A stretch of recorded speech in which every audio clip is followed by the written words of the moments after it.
information Wednesday afternoon in a case that has shaken a Brooklyn Park neighborhood. Charges are now filed against Christopher Rice, the Brooklyn Park man accused of driving over and killing his neighbor.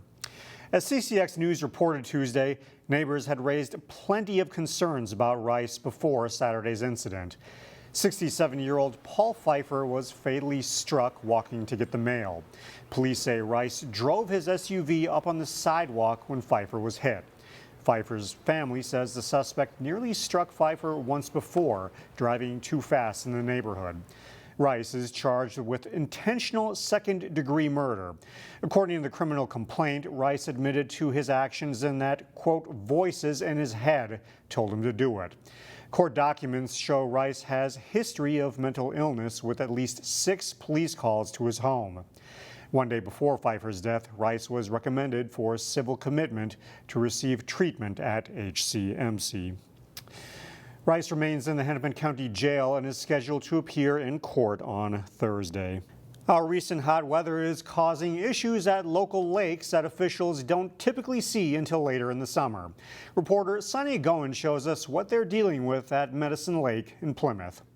Plenty of people were out enjoying French Park Beach in Plymouth early Wednesday morning. We like it. It feels like we've had summer already. Some beachgoers may be surprised to find a lot of green stuff floating in the water.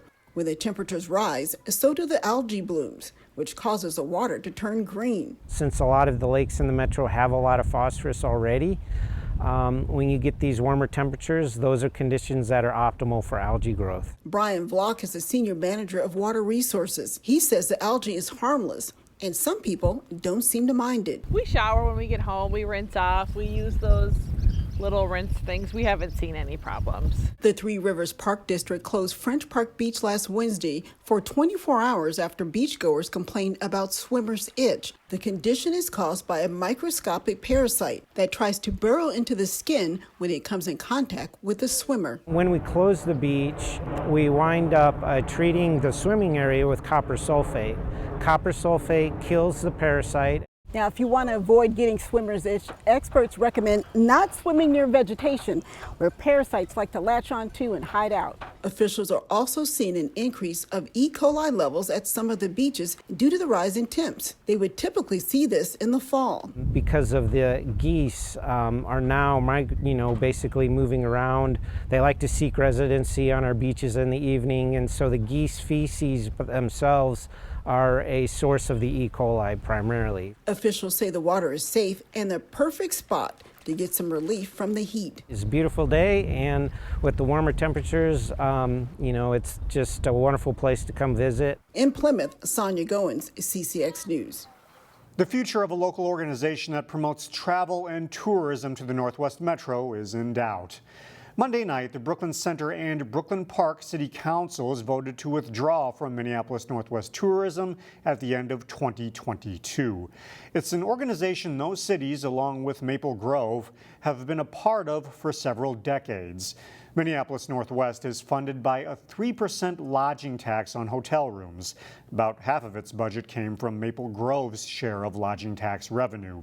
But that city also decided to withdraw at the end of 2021 in order to create its own Convention and Visitors Bureau. The past year has been a challenging one for bars and restaurants, but 1 year after opening its doors, Elm Creek Brewing Company in Champlin is celebrating a year of success, and the owners have some exciting things in store for year 2.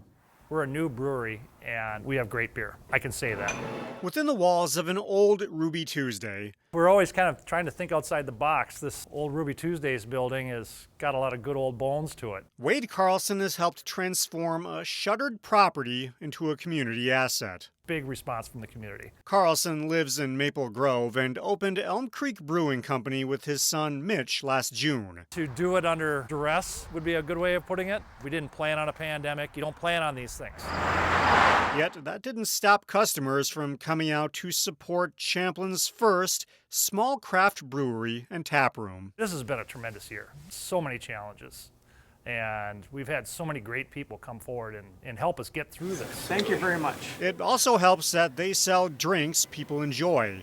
ranging from IPAs and stouts to a lighter blonde ale. Actually, every one of them are really good. In fact, customers have enjoyed their selection so much that they're now planning to expand. This wall behind me is going to become part of our expansion. And this will be a glass garage door that will enter into an expansion off the east side of our building. That expansion will allow them to substantially increase brewing capacity to handle canning and keg sales for restaurants. So yeah, we're pretty excited about in our first year, we're already looking at adding on to the building. And in this year, unlike any other, the brewery is hosting a week-long party to celebrate. All I can say is just a big thank you to everybody who's helped us get through this past year and be a success. We got big plans. I hope it continues in the future. The brewery's anniversary party runs through Monday, June 20th. Meanwhile, Elm Creek Brewing says people should look out for a festival in late August that will bring a number of Northwest Metro breweries together to celebrate how the area has become a beer destination. Finally, seniors in Brooklyn Park gathered for lunch on the lawn of the Community Activity Center for the first time since before the pandemic. Wow, it's fantastic to be out with no mask and shaking it and putting smiles on faces again. Go, Johnny, go, I say go. As you can tell, Elvis was just as happy to be back too. Todd Anderson, who is also from Brooklyn Park, said he had to cancel about 50 performances last year because of COVID, and virtual performances just weren't the same. Now he says business is picking up and senior events are too. As we go to break, we'll leave you with some of the show. Shake me, no siree,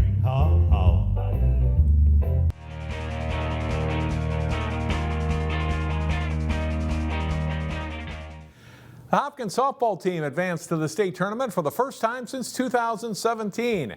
As Jason Malillo reports, the Royals played a thriller in the Class 4A quarterfinals.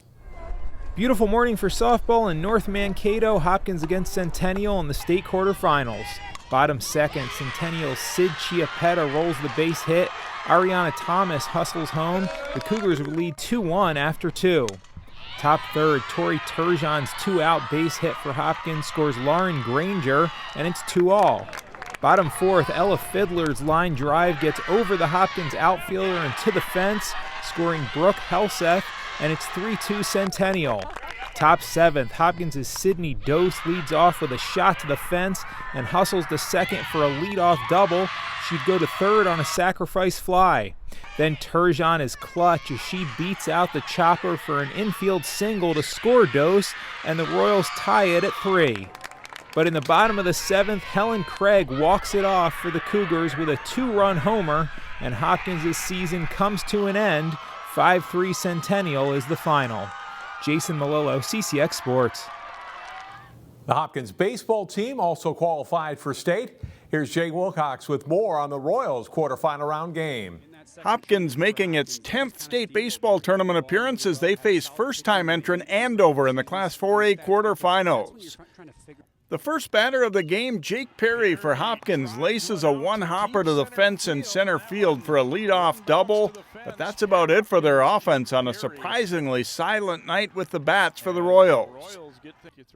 Andover freshman pitcher Anthony Pardo is superb. He throws 4 scoreless innings with 7 strikeouts.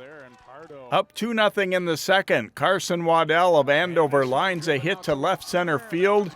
2 runners score on the play for the Huskies as they take command with a 4-0 lead. And they finish Hopkins off in the 5th, scoring 5 runs to end the game on the 10-run rule.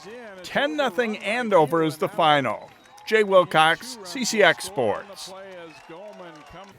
The state high school track and field finals are this weekend at St. Michael Albertville High School. For One Park Center Junior, it's just another busy Saturday. Laubenra Ben and her 4x200 meter relay teammates have one more meet left for the season. This Saturday, state Class AA finals. But for the Park Center Junior, the day is much longer than that one race. Last Saturday at the Section 5 AA meet, not only did Laubenra anchor the Pirates section winning 4x200 relay, she also won the 400 meter dash, finished second in the triple jump, and capped the afternoon off a few minutes later by winning the 200. That's 3 first place finishes and a second. And yeah, she was tired. I was so tired. So coming off the 4, I had to go to triple jump. After triple jump, I had a little downtime, like 5 minutes maybe, and then they called 200-meter dash. I was like, damn, I'm tired. Like, I was slouching over there, you know. I was like, nah, I can't lose this, you know. I was like, nah, I got to push myself. So that race, I was just like, I just got to keep going. Last event, I just got to get it over with. About that 4x200 relay, Ben and Shadazel Chapman are joined by their younger sisters, Shainika Chapman and Helen Ben. I don't know, it's just fun for me. And it's like a bonding thing with my sister too. And then with the Ben sisters, it's actually even funner because I always run with LB. We've been running since 8th grade together in relays. So just saying have our sisters running with us is just fun. Having a relay with me to go with me is actually really fun because, you know, going alone is not that fun. And especially I depend on these girls to, like, you know, do this relay really well. And I know that we're going to do great. Laubenra qualified for state in the 200 as a freshman in 2019 and would like to finish top 3 in all 4 of her events on Saturday. And as tired as she may get at these meets, it's a breath of fresh air compared to last spring. Not having a season last year was honestly really devastating. So, you know, coming out this season and doing this well, it's just really, like, exciting for the future. John Jacobson, CCX Sports.